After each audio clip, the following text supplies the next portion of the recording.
बड़का समाचार के बाद अब भी रहोगे खबर छत्तीसा के। सीपत में विश्व पर्यावरण दिवस के अवसर में युवा मन द्वारा पेड़ लगाओ पेड़ बचाओ अभियान ला आगू बढ़ात पनभरिया तालाब प्रांगण में वृक्षारोपण के कार्यक्रम आयोजित करे गए। विश्व पर्यावरण दिवस के ए मौका में कार्यक्रम ला संबोधित करते हुए सीपत ब्लॉक कांग्रेस कमेटी के अध्यक्ष राजेंद्र धीवर और सरपंच संतोष भोइया सब युवा मन ला वृक्ष लगाते हुए गांव में हरियाली लाए के संदेश दीस। उन्हें कहिस कि प्रकृति ले हमन ला छेड़छाड़ नहीं करत हुए उकर सुरक्षा करे के हमन ला परम कर्तव्य है हमर।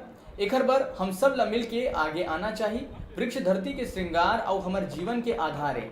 इला हमन ला सुघर और हरियाली ला के स्वच्छ बनाना है। उन्हें एनटीपीसी प्रबंधन के एके वोखड़ सरकारी भवन में वाटर हार्वेस्टिंग लगाए के आश्वासन दिए। पर्यावरण दिवस के अवसर पर ग्राम सीपत के युवाओं ने जो ये कार्यक्रम रखा है बहुत ही सराहनीय है।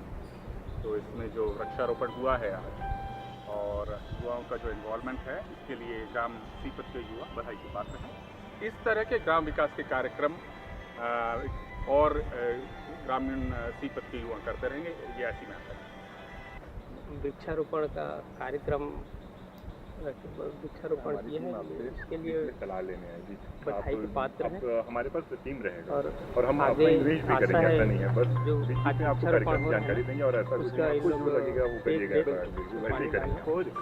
करेंगे और इन लोग पिछले साल अगली बार से हम लोग आने वाले साल और अच्छा कार्यक्रम होगा करेंगे। हम लोग चाह रहे हैं यहाँ कम से कम 2000-3000 है कि हर साल अलग अलग गाँव में केवल अपने गाँव में एक ग्रुप बने, बढ़ चढ़ छोटा है के ग्रुप सभी बढ़े और उसके बाद जोड़ेंगे हिस्सा लें। होगा। सब मिलके हम लोग हमारे यहाँ एनटीपीसी प्लांट है उस पर निवेदन करेंगे उसको सुरक्षा के लिए उसके लिए कोई गाड़ियों का या घेराव 75 एकड़ करने का उनके पास पूरा प्लाट इन्हीं का है। मांग है। और हो सके तो आप जितने भी मित्रगण और युवा लोग हैं उनसे मेरा अनुरोध है कि आपको सभी को पेड़ के लिए सुरक्षा करना है और उसको बचाना है और जितना हो सके पेड़ लगाना है।